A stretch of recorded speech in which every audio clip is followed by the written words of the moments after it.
Olá, minha gente, se liga no programa de hoje. O que é permitido e proibido quando o assunto é película nos veículos?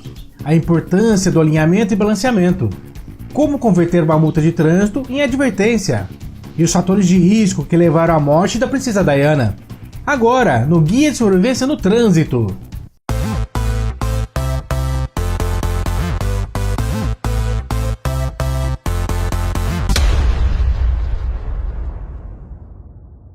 Como instalar película no vidro do seu veículo sem que você seja multado? Vamos conferir? Em um país com um clima tão quente como o nosso, as películas nos vidros do veículo tornaram-se mais que um mero item estético. A película serve para proteger motoristas e passageiros dos perigosos raios UV. Mas antes de instalar um kit em seu veículo, saiba que não é qualquer película a permitida pela legislação. Em primeiro lugar, as películas refletivas ou espelhadas são terminantemente proibidas. De acordo com a resolução 254 do CONTRAN, as películas devem possuir transparência mínima para certos pontos do veículo. No para-brisa, podem ser instaladas películas com 70% de transmissão luminosa, nos casos de vidros coloridos, e 75% no caso de vidros incolores. Nos vidros dianteiros laterais, as películas devem conter 70% de transmissão luminosa. Nos vidros laterais traseiros e no vidro traseiro, é permitida a instalação de película com 28% de transmissão luminosa. Cada película deve conter uma chancela com a marca do instalador e o índice de transmissão luminosa. Os condutores flagrados trafegando com películas fora das especificações serão autuados com base no artigo 230, inciso 16 do CTB. É infração grave, com perda de 5 pontos na CNH.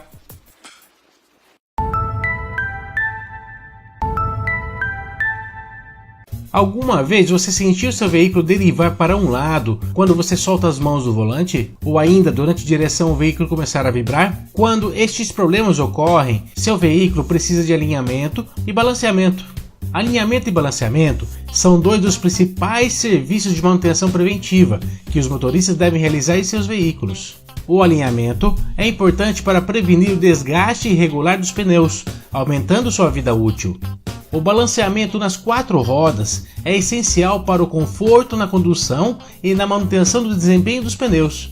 O desalinhamento ocorre quando o veículo, ao passar por pistas irregulares, buracos ou meio-fio, acaba tendo seus pontos de fixação na suspensão deslocados, de modo que um ou mais pontos da suspensão fiquem diferentes dos projetados. O alinhamento é executado medindo e ajustando os ângulos que as rodas do veículo fazem em relação ao piso e as linhas de centro do veículo. O ideal é fazer o alinhamento e balanceamento a cada 10.000 km rodados, quando trocar os pneus ou ainda quando descer e subir de guias e calçadas, passar por buracos e valetas muito profundas ou estradas muito acidentadas. Cabe ressaltar que em casos especiais, o veículo deverá também passar por cambagem para corrigir o ângulo de desgaste da banda de rodagem do pneu. E finalmente, o condutor não pode esquecer de, após realizar o alinhamento e balanceamento do veículo, conferir a calibragem de todos os pneus. A calibragem correta dos pneus pode ser conferida no manual do proprietário do veículo.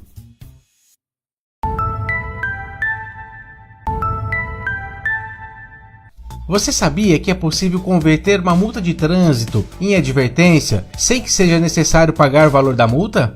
Essa possibilidade é prevista na legislação e é válida para casos de infrações leves e médias. Mas atenção, não há como converter multa em advertência nos casos de infrações de natureza grave ou gravíssima. O artigo 267 do CTB prevê a possibilidade da penalidade de advertência por escrito à infração de natureza leve ou média, desde que o condutor não seja reincidente na mesma infração nos últimos 12 meses. A autoridade levará ainda em consideração o prontuário do infrator. Cabe ressaltar que a conversão em advertência não é automática. A autoridade de trânsito pode negar a conversão considerando aspectos como comportamento exemplar do motorista. O pedido de conversão deve ser dirigido à autoridade de trânsito onde a autuação foi gerada, logo após a chegada da notificação. Os documentos exigidos para solicitação de conversão em advertência são: formulário específico preenchido, cópia da notificação recebida, cópia de documento com assinatura do motorista autuado, histórico do prontuário do condutor, que contemple no mínimo 12 meses anteriores ao cometimento da infração e procuração se necessário. A conversão de multa em advertência contempla também a anulação da pontuação do condutor. Se um primeiro pedido a conversão for indeferida, existe a chance de se recorrer em instâncias superiores. Enquanto o recurso é julgado, não há punição e a CNH permanece limpa. Dirija com segurança, respeite as leis de trânsito. Elas existem para preservar a vida de todos.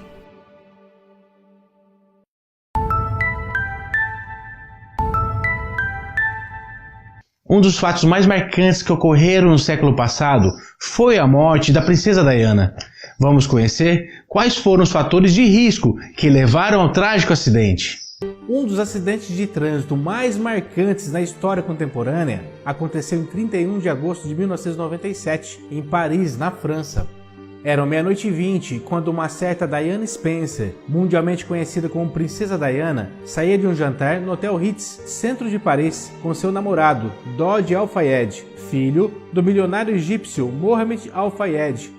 O desfecho trágico que culminou com a morte de Diana e Dodi, segundo a versão oficial da polícia francesa, reuniu uma série de fatores de risco, os quais foram responsáveis pelo violento acidente. Fatores de risco são elementos ocorridos em um determinado momento que aumentam consideravelmente o risco de um acidente. Como fatores de risco, destacamos as condições físicas do condutor, engenharia da via, clima, etc. Vimos até aqui como os fatores de risco determinam a geração ou agravamento de um acidente. E no caso de Diana não foi diferente. Tomando por base a versão oficial, dividiremos o fatal acidente em dois cenários. No primeiro cenário, o casal Diana e Dodi encontravam-se no restaurante Ritz em um jantar. Após o jantar, Dodi e Diana preparavam-se para sair. Diana demonstrava insatisfação com a presença dos paparazzi no lado de fora. O motorista do casal, que encontrava-se de folga, tinha ingerido bebida alcoólica antes do sinistro. Após ser inesperadamente requisitado por Dodi, o motorista se dirigiu até o hotel. Considerando a preocupação do casal com a presença dos paparazzi, o motorista acelerou seu veículo para fugir das lentes dos fotógrafos. Para completar o cenário, Diana e Dodi não utilizavam cinto de segurança. Após a partida do veículo, os paparazzi iniciaram uma perseguição a Diana e Dodi, fato que aumentou a tensão do motorista, forçando a aumentar a velocidade do veículo. Ao adentrar no túnel sob a Ponte de l'Alma, em velocidade muito superior à permitida pelo local, o motorista perdeu o controle após seu veículo colidir lateralmente contra outro veículo, ao passar pelo desnível do pavimento para acesso ao túnel. No segundo cenário, com a perda de controle, o veículo chocou-se violentamente contra um dos pilares do túnel. Neste ponto, identificamos mais um fator de risco. Os pilares não possuíam dispositivos de contenção, tais como defensas ou muretas, fato que agravou as consequências do impacto.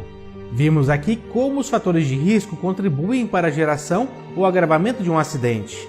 O motorista deve minimizar todos os fatores de risco, dirigindo de forma segura e sempre atento a tudo que o cerca no trânsito. O trágico desfecho de um conto de fadas nos leva a uma série de reflexões sobre a segurança no trânsito. Dirigir de forma segura, sempre identificando os possíveis fatores de risco e corrigindo-os a tempo, ainda é a única forma de se evitar sinistros, danos materiais, dor e morte no trânsito. E o trágico acidente de Diana apenas aumentou a aura em torno de seu nome e provou que um conto de fadas pode sim não ter um final feliz. O exemplo de Diana foi apenas uma forma de mostrar o quanto somos vulneráveis no trânsito, não importando a fama, dinheiro ou classe social. Nossa única defesa ainda é a prudência na direção, sejamos nós ricos, famosos ou simples mortais. Até mais!